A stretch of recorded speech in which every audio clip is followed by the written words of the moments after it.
Hello दोस्तों, स्वागत है आपका आपके अपने चैनल दी एग्जाम हेल्पर में। तो दोस्तों, आज के इस वीडियो में हम आपका जो 500 जी के क्वेश्चन की हमने सीरीज चालू की है उसका सेकंड पार्ट देखने वाले हैं। दोस्तों, फर्स्ट पार्ट में ऑलरेडी अपलोड कर चुका हूं, अगर आपने नहीं देखा है तो जाइए देखिए, वीडियो के डिस्क्रिप्शन में आपको उसका लिंक मिल जाएगा। दोस्तों, ये जो प्रश्न है ये टीसीएस के प्रीवियस ईयर के कुछ पूछे गए प्रश्न हैं जो कि आपके एनवीएस के एग्जाम में आने की पूरी पूरी संभावना है। ठीक है दोस्तों, आपको ऑब्जेक्टिव टाइप ये क्वेश्चन होंगे जिसमें आपको देखना है कि क्या आप सही कर पा रहे हैं इनको क्वेश्चन को। ठीक है, मैं तो बताऊंगा ही। ठीक है, तो एनवीएस की सभी पोस्ट के लिए इंपॉर्टेंट होने वाले हैं दोस्तों, तो वीडियो को पूरा और ध्यान से देखिएगा। आपको यहीं से लगभग क्वेश्चन देखने को मिलने वाले हैं। और दोस्तों, इसमें मैंने एक्स्ट्रा डिटेल भी देने की कोशिश की है प्रत्येक क्वेश्चन की, कि उससे रिलेटेड और कौन कौन से क्वेश्चन बन सकते हैं। ठीक है, चलिए दोस्तों, देखिए, इससे पहले मैंने एक इंपॉर्टेंट अपडेट का वीडियो बनाया था। अगर आपने वो नहीं देखा, छोटा सा वीडियो है 1-2 मिनट का, देख लीजिएगा। उसमें कुछ महत्वपूर्ण जानकारी बताइए तो उसको जरूर देखिएगा। ठीक है, वो भी वीडियो का डिस्क्रिप्शन में मिल जाएगा, या आप एनवीएस की प्लेलिस्ट पर हमारे चैनल पर जाकर देख सकते हैं। ये इसका पार्ट 1 था, सुबह अपलोड किया था, जाइए देख लीजिए। टोटल 5 पार्ट इसके आएंगे। ठीक है, एक दिन में 2 आएंगे, और एक दिन में 2 पार्ट आएंगे। कल इसके 2 पार्ट आएंगे और परसों एक पार्ट खत्म हो जाएगा। ठीक है, साथ ही साथ आपकी जो कंप्यूटर के रिमेनिंग पार्ट है वो भी जल्दी अपलोड हो जाएंगे। और इससे पहले दोस्तों 1000 क्वेश्चन की सीरीज चलाई थी, जिसमें टोटल 4 पार्ट हैं। 4 पार्ट में मैंने 1000 क्वेश्चन कराए हैं। अगर आपने वो नहीं देखी तो वो भी देख लीजिए, उसका भी आपको एनबीएस की प्लेलिस्ट और डिस्क्रिप्शन में लिंक मिल जाएगा। इसके अलावा टॉप 300 कंप्यूटर जीके की 2 वीडियो हैं, जिसमें एक है ब्रह्मास्त्र 300 क्वेश्चन का, और एक है आपका रामबाण। ठीक है, और अगर मैं बात करूं, इससे पहले मैं टोटल कंप्यूटर के 13 पार्ट अपलोड कर चुका हूं, उसमें डेली 50 क्वेश्चन और कुछ एक्स्ट्रा चीज़ें भी मैं बताता था। ठीक है, वो भी नहीं देखी तो यही चैनल पर मिल जाएगा। इसके अलावा यहाँ पर जो हमारे टेलीग्राम चैनल है द एग्जाम हेल्पर, यहाँ पर पीडीएफ्स वगैरह अवेलेबल होती हैं, तो इसको ज्वाइन कर लीजिए। कुछ भी अपडेट होती है तो यहीं, कुछ भी अपडेट मैं देता हूँ तो यहीं पे डालता हूँ। इसके अलावा हमारे चैनल जो यूट्यूब चैनल है उसको सब्सक्राइब करिए, वीडियो को लाइक एंड शेयर जरूर कर देना। और अगर कोई पर्सनल डाउट हो तो इंस्टा पर हमें पूछ सकते हैं। ठीक है, और हमने एक एग्जाम से पहले आपको एक कट ऑफ बताने की कोशिश की, शेप स्कोर बताने की कोशिश की है, कि एग्जाम में अगर आप जा रहे हैं तो इतना तो आपको अटेम्प्ट कर आना ही आना है। ठीक है, तो ये भी वीडियो देख लेगा, ये भी चैनल पर मिल जाएगा। और टोटल 13 पार्ट हो चुके हैं कंप्यूटर के। ये एनवीएस की प्लेलिस्ट है, इसमें लगभग 80 से 80+ वीडियो है, जाइए इसमें देख लीजिए, है चैनल पर मिल जाएगी। चलिए, तो हम वीडियो को स्टार्ट कर लेते हैं। दोस्तों, आपका एक करेक्शन कराना है सबसे पहले, कि इससे पहले मैंने जो 1000 पार्ट वाली डी ली थी, उसमें जो चौथा पार्ट था हमारा 1000 जी के क्वेश्चन का, उसमें एक करेक्शन है। दोस्तों, अगर आपको भी ऐसी कोई डाउट लगता है तो आप बिल्कुल कमेंट कर दीजिए। कभी कभी होता है जल्दबाजी में हम बोल देते हैं या गलत प्रिंट हो जाता है, तो उस चक्कर में आप बता दीजिएगा, हम उसको करेक्ट कर देंगे। इन भाई ने बोला था कि जो कच्चा तीबू आइलैंड है ये इंडिया और श्रीलंका के बीच विवादित है। ठीक है, तो ये सही है, मैंने गलती से बांग्लादेश बता दिया था। ठीक है, तो आप इसको करेक्ट कर लीजिएगा। चलिए दोस्तों, इससे पहले हम 100 क्वेश्चन तक कर चुके थे, अब हम 101 क्वेश्चन से करने वाले हैं। दोस्तों, अगला जो क्वेश्चन था वो है द नेमसिक। ये एक बुक है, ये इसके लेखक कौन है, तो काफ़ी इंपॉर्टेंट दोस्तों बुक है। मैं इसकी अन्य पुस्तक भी आपको बताऊंगा जो कि एग्जाम में बार बार रिपीटेड होती है। तो द नेमसेक जो बुक है, ये इनमें से जो बुक है ये है झुम्पा लाहिड़ी की। झुम्पा लाहिड़ी की बुक है द नेमसेक। इनकी अगर हम अन्य बुक की बात करें तो एक है द लो लैंड।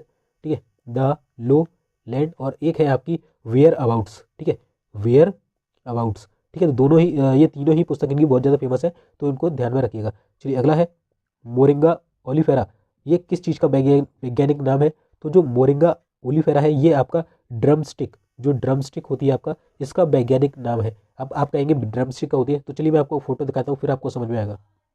तो दोस्तों, ये होती है आपकी ड्रम स्टिक। इसको शायद कोई सी फली बोलते हैं, ग्वार की या किसकी, आपको कमेंट में बताना है कि किस चीज़ की फली है। ठीक है, चलिए, तो दोस्तों इसका आंसर क्या हो जाएगा, ड्रम स्टिक हो जाएगा। चलिए, यहाँ पर इसका आंसर लिखा हुआ है। ठीक है, चलिए अगला है दोस्तों। अगला जो क्वेश्चन है काफ़ी इंपॉर्टेंट है, बट दोस्तों उससे पहले आपको एक अपडेट दे दूं मैं। आज लास्ट बार, अगर आपको चाहिए तो वो चीज़ ले लेना, वरना मत। दोस्तों, अगर आप एनबीएस की किसी भी पोस्ट के लिए तैयारी कर रहे हैं तो आप टेस्ट बुक के मॉक टेस्ट ले सकते हैं। अभी भी 3 से 4 दिन है, अगर आप एक दिन में 2 मॉक टेस्ट भी लगाते हैं तब भी आप जो है बहुत ज़्यादा कवर कर लेंगे, क्योंकि मॉक टेस्ट से पता चलता है कि एक्चुअल एग्जाम कैसा होने वाला है। वहाँ पर आपको किस किस तरीके के एग्जाम क्वेश्चन देखने को मिलने वाले हैं, या अभी आपका कौन सा टॉपिक कमजोर है जिसे आप 1 से 2 दिन में कंप्लीट कर सकते हैं। ठीक है, तो ये सारी आपको चीज़ें मिल जाती हैं। ठीक है, आपको लेना है तो ले लीजिए, आज ले लीजिए, आज के बाद मतलब कल से मत लेना। और दोस्तों, अगर आप लेते भी हैं, लेके भी रख लीजिएगा, क्योंकि इसमें 480 से ज़्यादा एग्जाम कवर होते हैं, जो कि आपका लाइफ टाइम वाला पास है, ईयरली वाला पास है और मंथली। आप ईयरली वाला लेंगे तो ज़्यादा बेस्ट रहेगा। ठीक है, और अगर आपको चाहिए तो आप इस पर हमारा कूपन कोड डालेंगे तो आपको डिस्काउंट देखने को मिल जाएगा। इसकी जो लिंक है मैं वीडियो के डिस्क्रिप्शन में दे दूंगा, वहाँ से आप जाकर अवेल कर सकते हैं। दोस्तों, इसमें देखिए, अगर आप एनवीएस के लिए लेते हैं तो आपका बेकार नहीं जाएगा। इसके आगे आपके लिए एसएससी के एग्जाम है, जैसे सीएचएसएल आ गया है, इसकी लास्ट डेट 7 मार्च है। आई होप आपने फॉर्म भर दिया होगा, अगर नहीं भरा है तो इसके रिगार्डिंग वीडियो चैनल पर अपलोड है, पूरी वीडियो देख लेना, क्या क्या चीज़ें उसमें होती हैं सबको समझ में आ जाएगा। ठीक है, रेलवे है, बैंक है, स्टेट बैंक एग्जाम, मतलब ऑल ओवर इंडिया के जितने भी एग्जाम होते हैं इसमें कवर होते हैं, तो आपका बेकार नहीं जाएगा, ले लीजिए। ठीक है, आगे काम आ जाएगा वो। इसकी बात करें तो ये कोड है, जैसे ही आप डालेंगे देखिए 399 है, 349 का पड़ जाएगा। तो जाइए ले लीजिए, ठीक है, लास्ट टाइम ले लीजिए, बाकी फिर कल से तो आपको फिर मतलब बहुत कम समय बच जाएगा, फिर मत लीजिएगा, आज ही ले लीजिए लेना हो तो, ठीक है। तो डिस्क्रिप्शन में आके लिंक लीजिए। चलिए अब हम अगला जो है क्वेश्चन हम कर लेते हैं। दोस्तों अगला प्रश्न जो है वो है चिराव, ये किसका लोक नृत्य है? तो चिराव बोलते हैं या इसे चिरऊ भी बोलते हैं क्या? चिरऊ। तो चिरऊ है आपका ये मिजोरम का नृत्य है। दोस्तों मिजोरम के जो जितने भी नृत्य मैं आपको बता देता हूँ, एक तो आपका चिरऊ हो गया, दूसरा हो गया आपका चापचार कट्टू महोत्सव, काफ़ी इंपॉर्टेंट है दोस्तों, चापचार चापचार कट्टू महोत्सव, ठीक है। इसके अलावा आपका बम्बू डांस होता है, कौन सा? बम्बू डांस होता है। एक आपका होता है शीरो, कौन सा? शीरो, ठीक है, शीरो। तो ये चारों जो है काफ़ी ज़्यादा फेमस जो है नृत्य हैं किसके? मिजोरम के। ये आपको सभी याद रखना है। अगर बात करें मिजोरम की तो इसकी जो राजधानी है वो है आपकी आइजोल। क्या है? आइजोल जो है इसकी कैपिटल है। वहीं इसके अगर हम सीएम की बात करें तो सीएम है इसके जोरमथांगा। कौन है? जोरमथांगा, जोरमथांगा। अगर बात करें गवर्नर की तो वो है के हरि बाबू। कौन है? के हरि बाबू, ठीक है, के हरि बाबू। अगर बात करें यहाँ के नेशनल पार्क कौन कौन से हैं तो दोस्तों नेशनल पार्क दो तीन है। एक है आपका मुरलेन नेशनल पार्क है, ठीक है, और एक है आपका डाम्पा। डाम्पा काफ़ी पूछा जाता है दोस्तों, डाम्पा नेशनल पार्क, ठीक है। तो सारी ही जानकारी मैंने दे दी। और एक और है कि जो खेल होते हैं हमारे स्पोर्ट्स होते हैं, खेलों को उद्योग का दर्जा देने वाला पहला राज्य कौन सा है? तो खेलों को उद्योग का दर्जा दिया था जो राज्य था वो था मिजोरम, ठीक है। तो सभी इंपॉर्टेंट फैक्ट मैंने बता दिया आपको। चलिए अगला है दोस्तों। दोस्तों इससे पहले वाली भी वीडियो मैंने इसी तरीके से बिल्कुल डिटेल में बताई है, अगर वो नहीं देखी तो जाइए देखिए, ठीक है। अगला है टेफ्लॉन नामक ब्रांड किस बहुलक का प्रतिनिधित्व करता है? तो दोस्तों टेफ्लॉन नामक जो ब्रांड है ये पॉलीटेट्रा फ्लोरोइथिलीन का प्रतिनिधित्व करता है। किसका? पॉलीटेट्रा फ्लोरोइथिलीन, ठीक है, पॉलीटेट्रा फ्लोरोइथिलीन। और दोस्तों जो टेफ्लॉन है इससे जो आपके नॉन स्टिक जो बर्तन होते हैं ना वो बनाए जाते हैं। क्या? नॉन स्टिक बर्तन, ठीक है। चलिए अगला है दोस्तों। अगला प्रश्न है दोस्तों गांधीनगर किसकी राजधानी है? तो दोस्तों जो गांधीनगर है ये आपका गुजरात की राजधानी है। गुजरात की अगर बात करें तो इसकी कैपिटल तो राजधानी हुई। सीएम की बात करें तो ये है भूपेंद्र पटेल, अभी नए बने थे, ठीक है, ध्यान रखिएगा, भूपेंद्र पटेल। अगर बात करें गवर्नर की तो वह है आचार्य देवव्रत। कौन है? आचार्य देवव्रत, ठीक है, देवव्रत। और दोस्तों अगर बात करें यहाँ का लोक नृत्य तो सबको मालूम है गरबा या जो डांडिया होता है यहाँ का लोक नृत्य है। वहीं अगर हम बात करें इसके नेशनल पार्क कौन कौन से हैं तो काफ़ी ज़्यादा इसके नेशनल पार्क पूछे जाते हैं दोस्तों। एक हो गया गिर नेशनल पार्क हो गया आपका, ठीक है, ब्लैक बक हो गया, कौन सा? ब्लैक बक हो गया। इसके अलावा बसंदा हो गया, बसंदा नेशनल पार्क, गल्फ कक्ष मरीन मरीन नेशनल पार्क, नल सरोवर पक्षी अभ्यारण्य, इसके अलावा जंगली गधा अभ्यारण्य, ये सभी कहाँ के हैं? तो ये गुजरात के हैं। चलिए और दोस्तों यहाँ गुजरात की एक सिटी है केवड़िया, और केवड़िया जो है ये भारत की पहली इलेक्ट्रिक सिटी, क्या है? First electric city of India, ठीक है, फर्स्ट इलेक्ट्रिक सिटी। और दोस्तों एक झील और है केवड़िया के अंदर ही है वो झील जो काफ़ी पूछी जा रही है अभी एग्जाम में, वो है पंचमुली झील। कौन सी है? पंचमुली झील, ठीक है, तो इसको याद रखिएगा। चलिए अगला है दोस्तों। दोस्तों देखिए कितनी सारी मैं आपको चीज़ें बता रहा हूँ इसके अंदर। लौह स्तंभ कहाँ स्थित है? तो दोस्तों लौह स्तंभ की यदि हम बात करें तो ये जो आपने दिल्ली में कुतुब मीनार स्थित है उसके भवन के बगल में ही स्थित है। क्या? लौह स्तंभ, ठीक है। तो काफ़ी अगर आप गए होंगे दिल्ली में तो आपने देखा होगा कुतुब मीनार का जो भवन है उसकी उसी के परिसर में स्थित है आपका लौह स्तंभ। अगर बात करें कुतुब मीनार की तो दोस्तों कुतुब मीनार का जो निर्माण है ये कुतुबुद्दीन ऐबक ने कराया था। किसने? कुतुबुद्दीन ऐबक ने कराया था दोस्तों। और इसकी अगर हाइट की बात करें तो वो होती है 73 मीटर, ठीक है, 73 मीटर। चलिए अगला है दुनिया में सबसे बड़े मुहाने का मैंग्रोव वन कहाँ स्थित है? तो दोस्तों दुनिया में सबसे बड़े मुहाने का जो मैंग्रोव वन है ये सुंदरबन के राष्ट्रीय उद्यान में स्थित है। कहाँ है? सुंदरबन के राष्ट्रीय उद्यान में। सुंदरबन का राष्ट्रीय उद्यान कहाँ है? तो ये आपका वेस्ट बंगाल में पड़ता है, पश्चिम बंगाल में, ठीक है। चलिए और दोस्तों जो सुंदरबन का जो राष्ट्रीय उद्यान है ये सुंदरबन डेल्टा के बगल से है। और सुंदरबन जो डेल्टा ये विश्व का सबसे बड़ा डेल्टा है, सुंदरबन का जो डेल्टा है, और ये गंगा और ब्रह्मपुत्र नदी के किनारे पर बनता है, गंगा और ब्रह्मपुत्र, ठीक है। चलिए दोस्तों इससे रिलेटेड कुतुब मीनार से और फेमस है कि इसका निर्माण किसने कराया था? कुतुबुद्दीन ऐबक ने। और कुतुबुद्दीन ऐबक जो था ये गुलाम वंश का कौन था? संस्थापक था। ध्यान रखना, अगर आपसे पूछ ले गुलाम वंश का संस्थापक कौन था तो कुतुबुद्दीन ऐबक हो जाएगा, ठीक है, कुतुबुद्दीन ऐबक। और अगर बात करें इसकी राजधानी क्या थी तो इसकी जो राजधानी है लाहौर थी। और इसकी मृत्यु जो है पोगान चौगान यानी कि पोलो खेलते हुए हुई थी। और इसका मकबरा भी कहाँ है? लाहौर में स्थित है, ठीक है। और इसने संस्कृत विश्वविद्यालय था एक जगह पे दिल्ली में, तो उसको तोड़ करके, सॉरी अजमेर में था, अजमेर में क्या था? संस्कृत विद्यालय था, तो उसको तोड़ करके उसकी जगह पर क्या बनवाया था? 2.5 दिन का झोपड़ा। इसको तोड़ दिया था और इसकी जगह पर 2.5 दिन का झोपड़ा इसने बनवाया था। किसका? 2.5 दिन का झोपड़ा, ठीक है। तो इतने सारे फैक्ट्स आपको याद रखने हैं। चलिए अगला है अमर्त्य सेन को नोबेल पुरस्कार किसके लिए मिला था? तो अभी मैंने बताया था इससे पहले, अर्थशास्त्र के लिए मिला था, ठीक है। अगर अर्थशास्त्र की कैटेगरी पूछ ले तो कल्याण अर्थशास्त्र के लिए।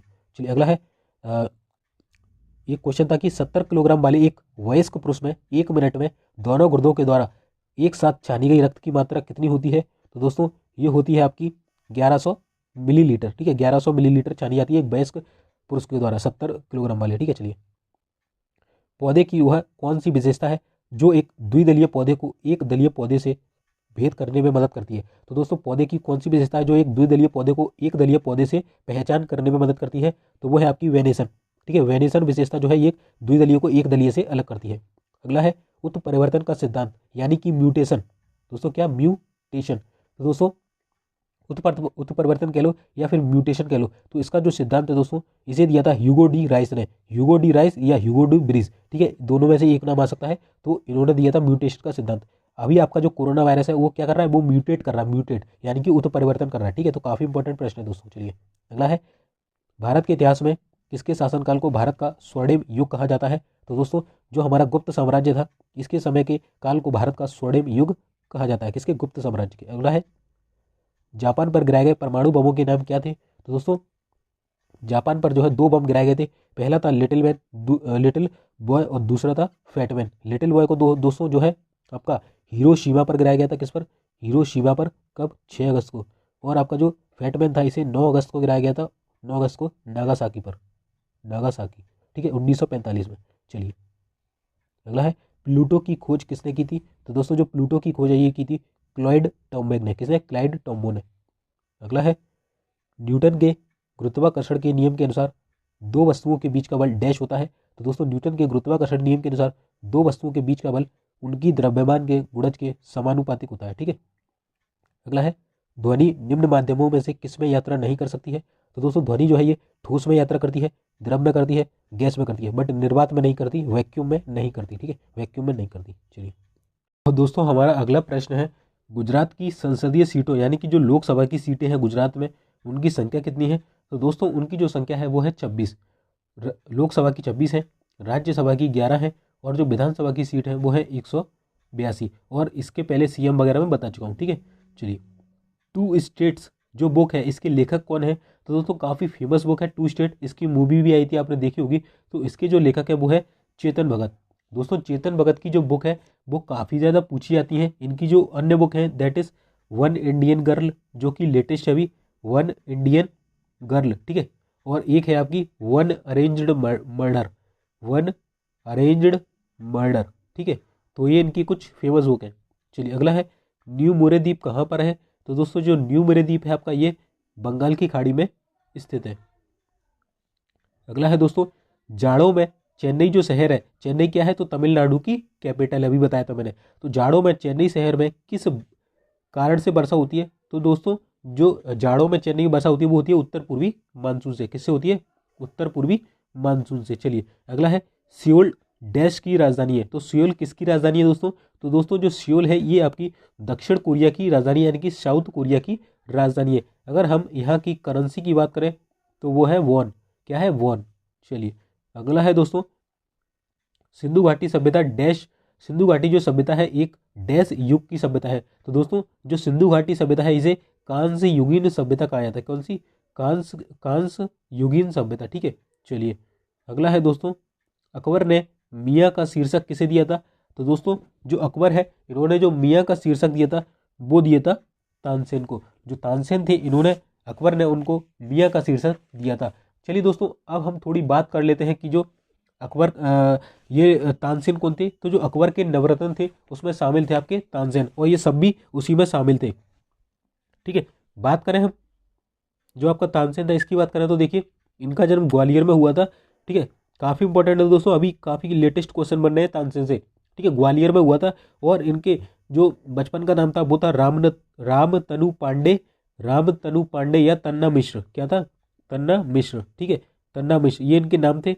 साथ ही साथ दोस्तों इनका एक फेमस संगीत होता है जो होता है तानसेन संगीत समारोह, वो होता है ग्वालियर में। ठीक है, और जो अकबर था इन्होंने इसे कंठावरण वाणी विलास की उपाधि दी थी। साथ ही साथ तानसेन को दीपक राग तथा मेघ मल्हार में महारत हासिल थी। ठीक है, चलिए अब बात करें बीरबल। तो बीरबल जो था दोस्तों, जो बीरबल था यह एक हिंदू सेनापति था और इसका जो रियल नेम था वो था महेश दास। ठीक है, महेश दास था जो कि हिंदू सेनापति था। ठीक है। चलिए अगला है राजा टोडरमल। तो राजा टोडरमल जो थे ये भूमि सुधार से संबंधित थे। किससे? भूमि सुधार। ये सब अकबर के नवरत्न थे दोस्तों, ठीक है। और जो अगर अगला है मानसिंह प्रथम, तो ये जो है अकबर के महत्वपूर्ण सेनापति थे और इन्होंने ही युद्ध लड़े थे, ठीक है। एक हल्दी घाटी का जो युद्ध है वो इनके बीच और जो आपके महाराणा प्रताप थे उनके बीच हुआ था। कब हुआ था दोस्तों? तो वो हुआ था आपका 18 जून 1576 को। कब हुआ था? 18 जून 1576 को, ठीक है। इसको ध्यान रखना। चलिए अगला है दोस्तों लेजर का आविष्कार किसने किया? तो दोस्तों लेजर की बात करें, लेजर LASER, अगर दोस्तों लेजर का फुल फॉर्म आपसे पूछ ले तो वो होता है आपका, ठीक है। लेजर का जो फुल फॉर्म होता है दोस्तों light amplification by stimulated emission of radiation, ठीक है। ये इसका फुल फॉर्म होता है। अगर इसके आविष्कार की बात करें तो ये किया था गार्डन गोल्ड ने। किसने किया था? गार्डन गोल्ड ने किया था। चलिए अगला है बल आघूर्ण की SI इकाई क्या है? तो बल आघूर्ण जो होता है इसकी SI इकाई होती है न्यूटन मीटर।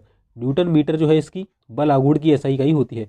चलिए अगला है दोस्तों भौतिक मात्रा ज्योति। यहाँ पर दोस्तों इसको करेक्ट कर लीजिएगा, ये क्वेश्चन थोड़ा मिसमैच लग रहा है मुझे। इसमें देखिए आप ना ज्योति तीव्रता की इकाई याद रखना। किसकी? ज्योति तीव्रता। तो दोस्तों ज्योति तीव्रता की जो इकाई होती है ये होती है आपकी कैंडला। इसको भूल जाओ। ज्योति तीव्रता की जो इकाई होती है वो होती है कैंडला और इसे CD से डिनोट करते हैं। किससे? CD से, ठीक है।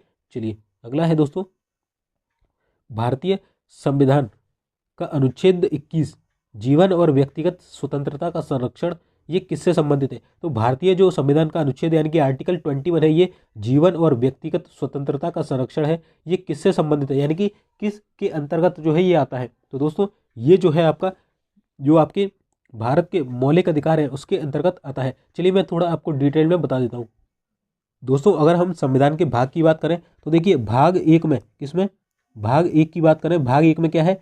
तो भाग 1 जो है ये इसमें जो आर्टिकल है वो 1 से 4 तक है। कहाँ तक? 1 से 4 तक। और इसमें राज्य व केंद्र शासित प्रदेशों का उल्लेख है, ठीक है। राज्य और केंद्र शासित। अगर भाग 2 की बात करें तो भाग 2 जो है, कौन सा भाग 2? इसमें जो आर्टिकल है वो है 5 से 11, ठीक है। 1 से 4 हो गए एक में और दूसरे हो गए 5 से 11 भाग 2 में। इसमें क्या आता है? इसमें नागरिकता आती है। क्या आती है? नागरिकता, ठीक है। अगर भाग 3 की हम बात करें, भाग 3 तो दोस्तों ये है आपका किससे? 12 से 35। 12 से 35 है जिसमें क्या आता है? जिसमें आपके मौलिक अधिकार आते हैं। क्या आते हैं? मौलिक अधिकार। और मौलिक अधिकार हैं ये अमेरिका से लिए गए हैं, ठीक है। तो आपसे यही पूछा था दोस्तों कि जो भाग 3 कब से कब तक था? 12 से 35। तो 12 से 35 था तो 21 तो इसी के अंतर्गत आएगा ना। तो जो भारतीय संविधान का आर्टिकल 21 है ये जीवन और व्यक्तिगत स्वतंत्रता का संरक्षण है, ठीक है। अगर थोड़ी और डिटेल में अगर मैं आपको बताना चाहूँ तो दोस्तों देखिए दोस्तों इसी अधिकार को आप जो है प्राण एवं दैहिक स्वतंत्रता या निजता के अधिकार के रूप में भी जानते हैं। किसके? निजता के अधिकार, ठीक है। तो दोस्तों ये था आपका इसका।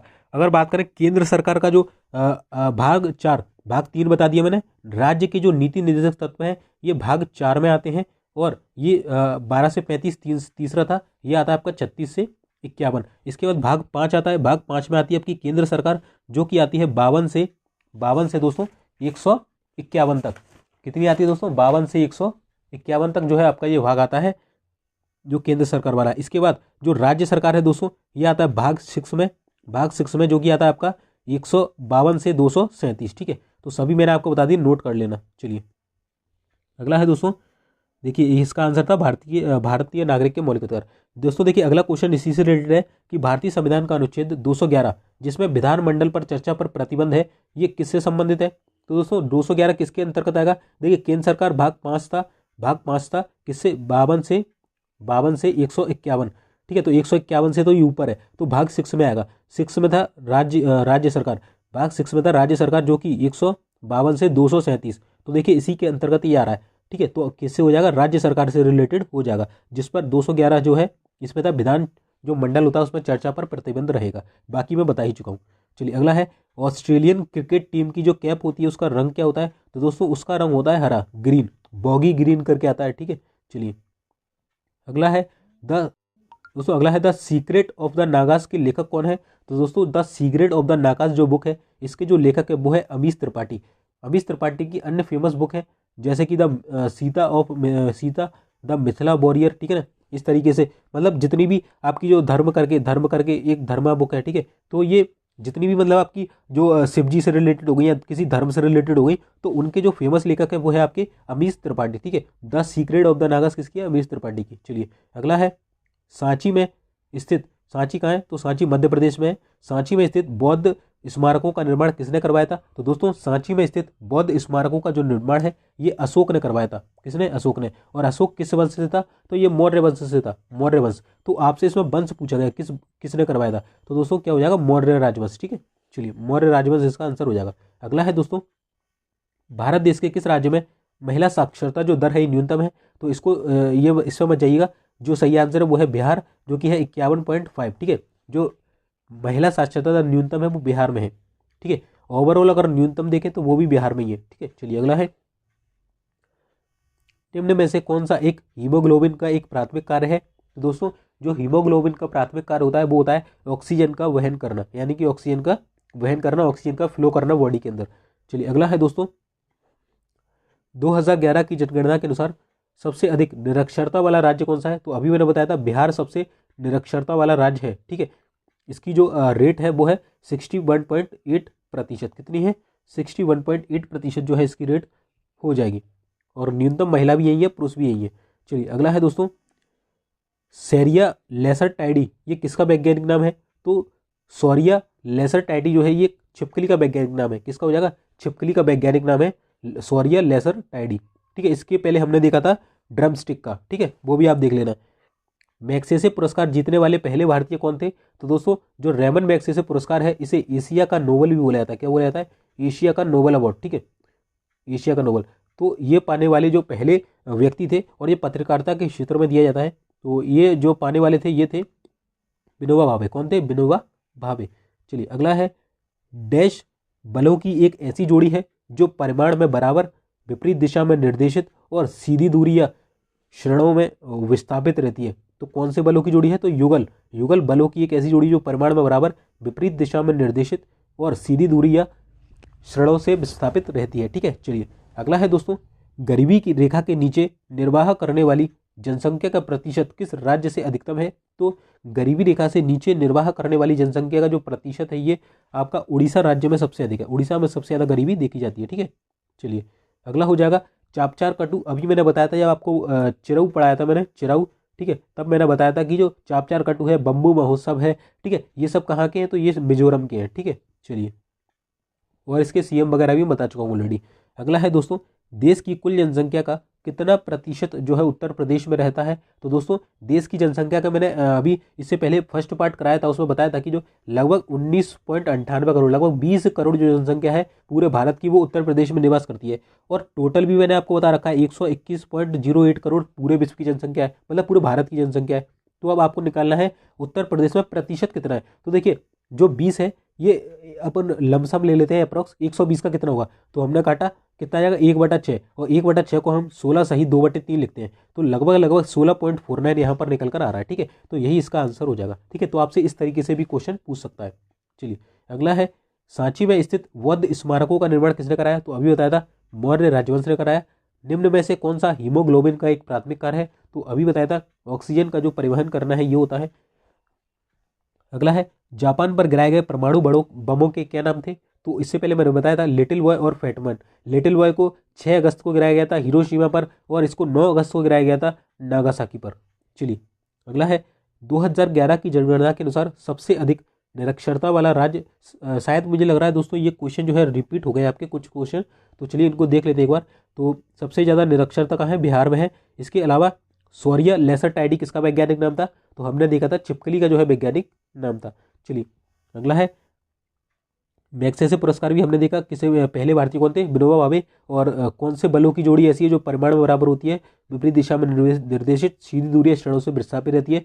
तो ये थी आपकी युगल जोड़ी। ठीक है, चलिए, और गरीबी रेखा के नीचे निर्वाह करने वाली जनसंख्या का सबसे अधिक प्रतिशत कहाँ था?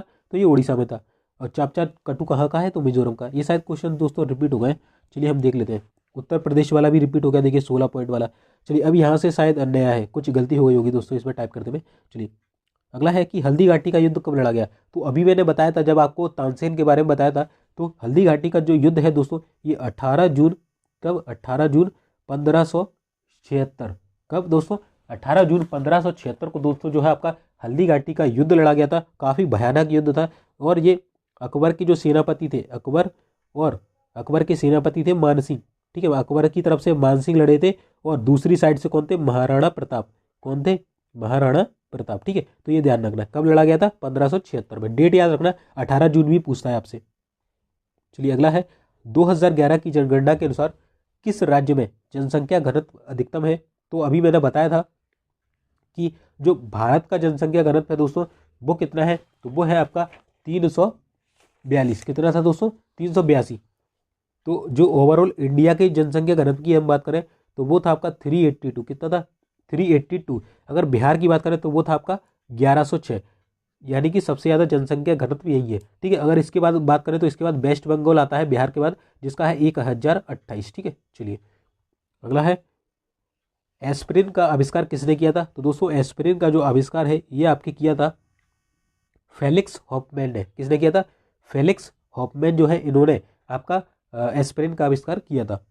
अगला है दोस्तों, जनगणना 2011 के अनुसार निम्न में से किस में अधिकतम महिला साक्षरता दर है। तो दोस्तों जनगणना 2011 के अनुसार जो आपकी उड़ीसा राज्य है इसमें अधिकतम महिला साक्षरता दर है। किसमें, जो उड़ीसा है। यहाँ ऑप्शन के हिसाब से देखा गया है, अगर वैसे देखें तो वैसे केरल में है, अगर यहाँ पर केरल होता है तो केरल, यहाँ ऑप्शन चेंज है दोस्तों तो यहाँ उड़ीसा होगा। अब ये क्वेश्चन काफ़ी ज़्यादा जो होते हैं टफ हो जाते हैं दोस्तों, क्योंकि इतना सारा जो आंकड़ा है ये कोई याद नहीं रख सकता दोस्तों, ठीक है ना। तो इन क्वेश्चन को हमको छोड़ के आना होता है, ठीक है, स्किप करके आना होता है।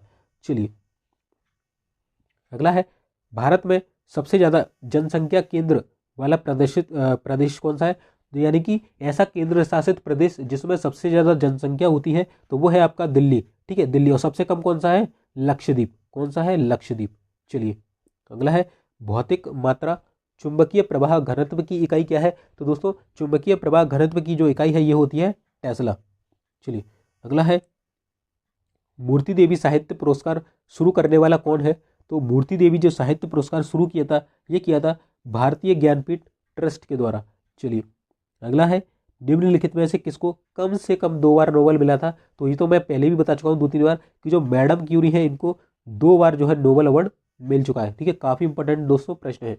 अगला है, भारतीय संविधान का अनुच्छेद 134A सुप्रीम कोर्ट में अपील के लिए प्रमाण पत्र ये किससे संबंधित है। तो भारतीय संविधान का अनुच्छेद 134A जिसके तहत आप सुप्रीम कोर्ट में अपील कर सकते हैं ये संबंधित है आपका। तो 134 किसके अंतर्गत आएगा दोस्तों, केंद्र सरकार के, क्योंकि यहाँ पे आपने पढ़ा था 52 से 151 तक है, भाग 5 कौन सा था, भाग 5 52 से 151, तो ये इसी के बीच में आ रहा है, ठीक है। तो क्या हो जाएगा, केंद्र सरकार हो जाएगा, ठीक है। राज्य सरकार कितने से कितने तक था, 151 से था आपका, सॉरी 52 से था 237, ठीक है, 152 से 237। और जो मौलिक अधिकार हैं आपके ये किस में आ रहे थे, ये भाग 3 में आ रहे थे, 12 से 35, ठीक है, 12 से 35। और नीति निर्देशक तत्व 36 से 51, भाग 4।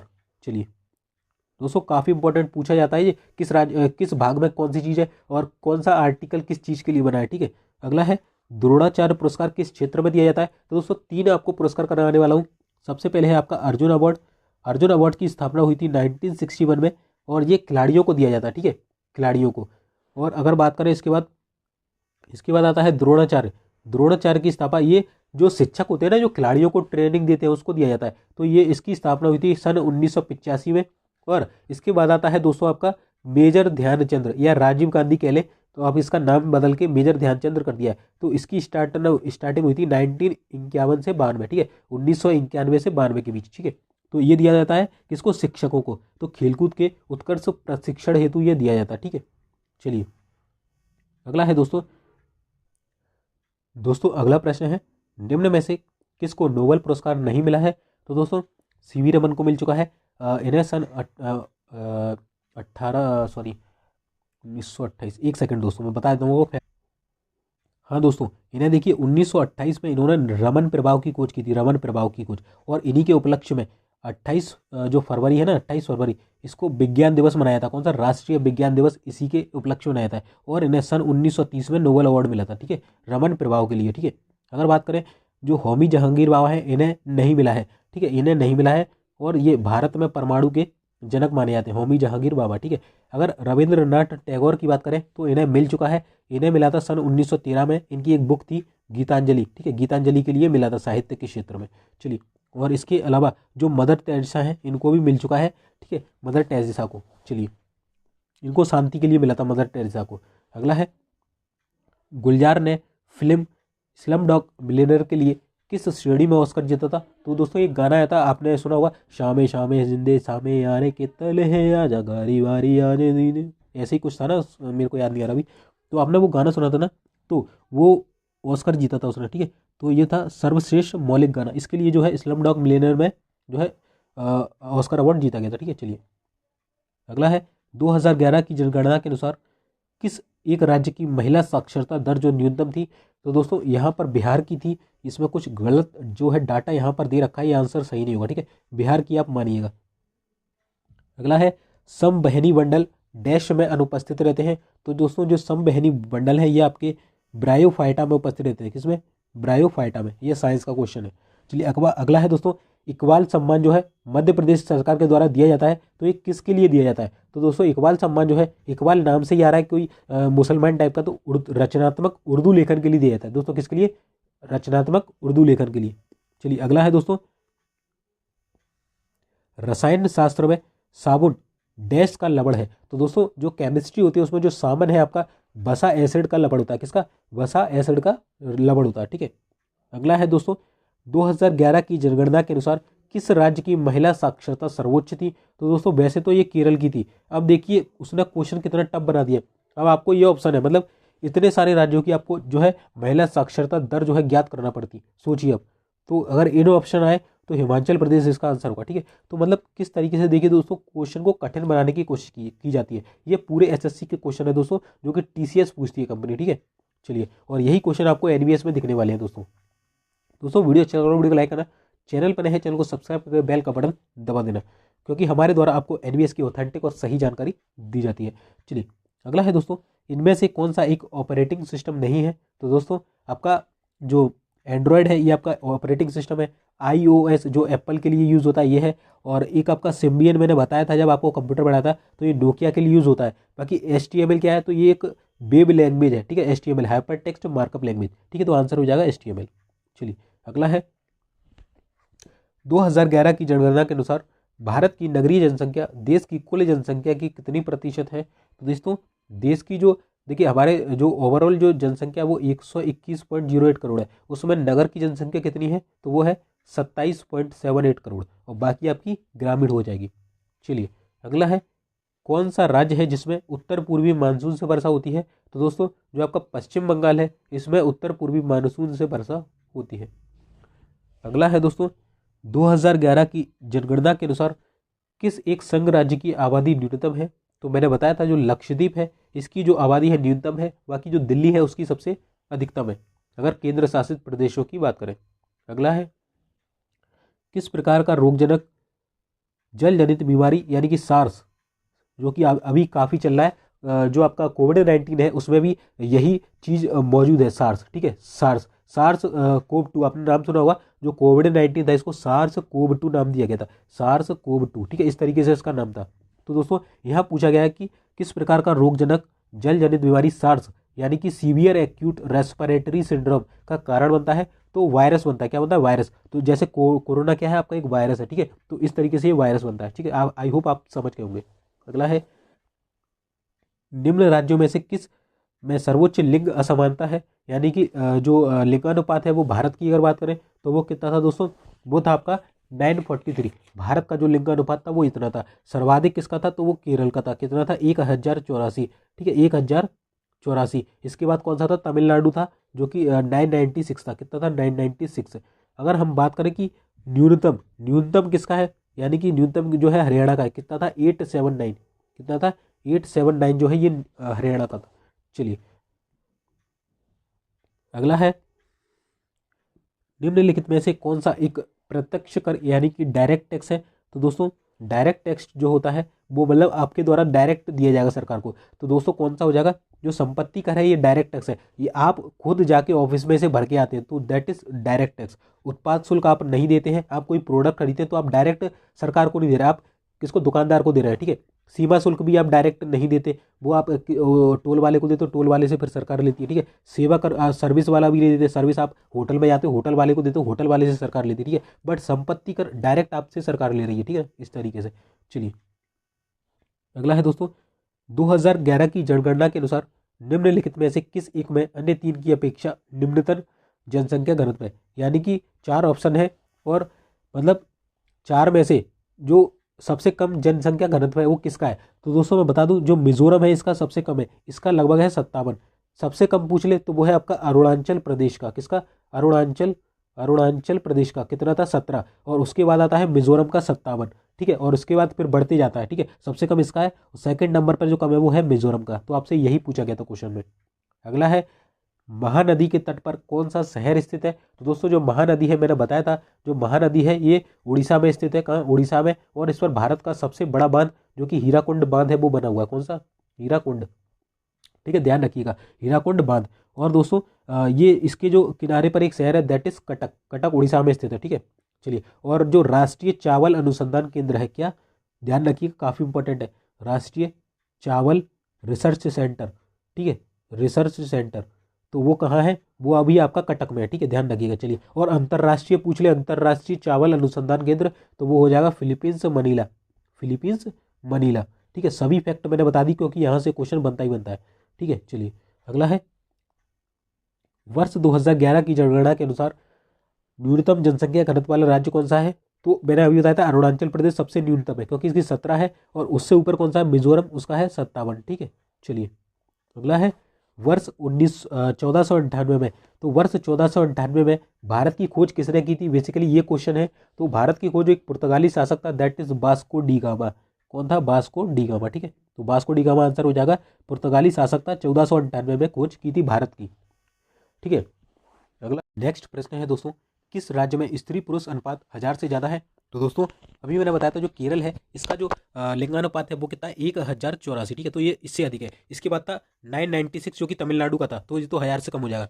वहीं अगर आप पूछ ले कि ये तो राज्य था, अगर केंद्र शासित में पूछ ले तो जो पुडुचेरी है ना आपका, पुडुचेरी, इसका है 1037, ठीक है, ध्यान रखना पुडुचेरी का। चलिए अगला है, घूर्णन करने वाली वस्तु पर लगाए गए एक बड़े बल परिणाम, बड़े बल का परिणाम बड़े डैश में होता है, तो बड़े बल आघूर्ण में होता है। चलिए अगला है दोस्तों, भारत की जनसंख्या विश्व की जनसंख्या की कितने प्रतिशत है, यानी कि भारत में जो लोग रह रहे हैं और पूरे विश्व में जो लोग रह रहे हैं तो भारत उनका कितना प्रतिशत है। तो भारत है लगभग 17.5, अगर एक्चुअल बात करें तो 17.5 है, अगर अप्रोक्सीमेट आंसर है तो 17 आप लगा सकते हैं, ठीक है। चलिए अगला है, भारतीय संविधान का अनुच्छेद 24, ध्यान रखना आर्टिकल 24 काफी पूछा जाता है दोस्तों, आपसे पूछा जाएगा, बताइए आर्टिकल 24 के तहत किस चीज पर प्रतिबंध है। तो कारखानों आदि में बच्चों पर रोजगार पर निषेध है, यानी कि आर्टिकल 24 ये कहता है कि जो बाल श्रम है वो कारखानों में निषेध है, ठीक है। बाल श्रम मतलब रोका जाए बाल श्रम को, ठीक है, निषेध है, वो आप नहीं कर सकते, ठीक है। तो आपसे ये पूछा ये किससे संबंधित है। तो अब आइए आर्टिकल 24, आर्टिकल 24 कहाँ होगा दोस्तों आप बताइए।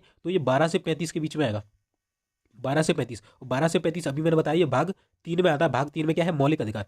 तो देखिए यहाँ मौलिक अधिकार, तो ये पहला ही ऑप्शन है, भारतीय नागरिक के मौलिक अधिकार, ठीक है। तो यहाँ पे आंसर दिख जाएगा। केंद्र सरकार वाला भाग 5 52 से 151, ठीक है। राज्य सरकार भाग 6 151 से 237, ठीक है। अब तो आपको रटी गए होंगे। और नीति निर्देशक था तो भाग 4 कितना 36 से 51, ठीक है, 36 से 51। चलिए अगला है, निम्न में से कौन सा संगठन कलिंग पुरस्कार देता है। तो जो आपका यूनेस्को है ये कलिंग पुरस्कार देता है। अगला है, सर्वाधिक टेस्ट शतक बनाने का श्रेय किसको दिया जाता है। तो सर्वाधिक जो टेस्ट में शतक यानी कि सेंचुरी लगाई थी वो थी सचिन तेंदुलकर, सबको मालूम है, ठीक है। अगला है, can love happen twice, can love happen twice, ठीक है, यानी कि जो लव है क्या 2 बार हो सकता है, इस तरीके से कुछ लिखा हुआ है यहाँ पर। तो इसके लेखक हैं रविंद्र सिंह, कौन है, रविंद्र सिंह। चलिए अगला है, साहित्य क्षेत्र में ज्ञानपीठ पुरस्कार पाने वाली पहली महिला कौन थी। तो काफी इंपॉर्टेंट है दोस्तों, जो ज्ञानपीठ पुरस्कार है ये साहित्य के क्षेत्र के लिए दिया जाता है, और ये पुरस्कार पाने वाली जो पहली महिला थी वो थी आशापूर्णा देवी। अगर बात करें वर्तमान में कौन सा था, तो वर्तमान में 56 नंबर का दिया गया था, और ये दिया गया था दामोदर मौर्य को, किसको, दामोदर मौर्य को दिया गया था, जो कि 2000 किसका था, 21 का था। और 2022 के लिए भी ये दे दिया है, जो कि आपका 57वां, कौन सा था, 57वां, सॉरी मैंने गलत बता दिया दोस्तों। देखिए जो ज्ञानपीठ है ये सन 2021 में दिया गया 56 नंबर का, और 2022 में जो दिया गया है ये पहले ही दे दिया है 57 नंबर का, ये दिया है आपका नीलमणि फूकन को, किसको, नीलमणि फूकन को। ठीक है, नीलबड़ी फूकन को, और ये वाला दिया है दामोदर मौर्य को, ठीक है, दामोदर मौर्य को, ठीक है, तो इसको करेक्ट करिएगा। चलिए अगला है दोस्तों, भारत रत्न अलंकरण सबसे पहले किसे दिया गया? तो भारत रत्न अलंकरण जो है ये 3 लोगों को दिया गया था दोस्तों। एक थे सी राजगोपालाचारी, दूसरे थे एस राधाकृष्णन, तीसरे थे सी बी रमन, ठीक है। तो यहाँ पर बोला उस इन तीनों में से भी सबसे पहले किसे दिया गया? तो वो थे सी राजगोपालाचारी, ठीक है। अगर वैसे अगर तीनों ऑप्शन में आए तो तीनों आपको लगाना है, ठीक है, क्योंकि सबसे पहले इन तीनों को ही दिया गया था। अगला है, निम्न में से कौन सा नोबेल पुरस्कार जीतने वाला भारतीय नागरिक नहीं था? तो दोस्तों सीवी रमन को मिल चुका है, मैंने बताया था 1930 में रमन प्रभाव की खोज के लिए। मदर टेरेसा को शांति के लिए मिल चुका है, और रविन्द्रनाथ टैगोर को साहित्य के लिए 1913 में। बचे कौन है?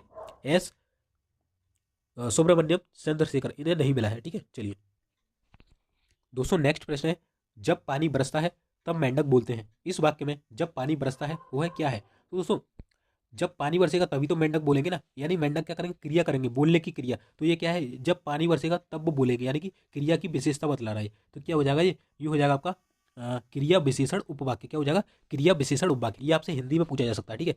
चलिए अगला है, पर्यायवाची शब्द को क्या कहते हैं? तो पर्यायवाची शब्द को जो है एकार्थक शब्द कहते हैं। चलिए अगला है दोस्तों, काफी इंपॉर्टेंट है, जो आपका महाबलीपुरम में स्मारकों के समूह को किसने बनवाया था? महाबलीपुरम जो है आपके तमिलनाडु में स्थित है, और इसके जो स्मारक है इनको पल्लव राजाओं ने बनवाया था। किसने? पल्लव राजाओं ने, ठीक है। चलिए अगला है, एक संगीत निर्देशक के रूप में अधिकतम फिल्म फेयर पुरस्कार किसने जीते हैं? तो एक संगीत निर्देशक यानी कि म्यूजिक डायरेक्टर के रूप में जो अधिकतम फिल्म फेयर अवार्ड जीते वो जीते हैं AR रहमान ने, ठीक है, सबको मालूम होगा। अगला है, हृदय के संकुचन को क्या कहते हैं? तो हृदय का जो संकुचन है इसे सिस्टोल बोलते हैं। क्या बोलते हैं? सिस्टोल, ठीक है। चलिए अगला है दोस्तों,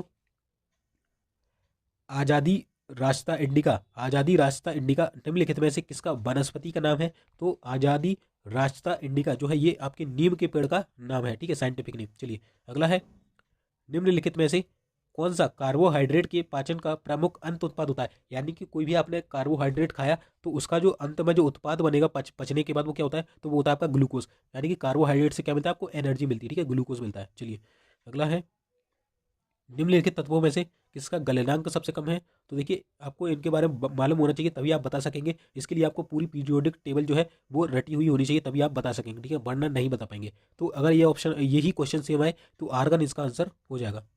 अगला है, सल्फर का साधारण नाम क्या होता है? तो दोस्तों सल्फर कह लो या गंधक कह लो, इसका जो साधारण नाम है वो होता है ब्रिमस्टोन। क्या होता है?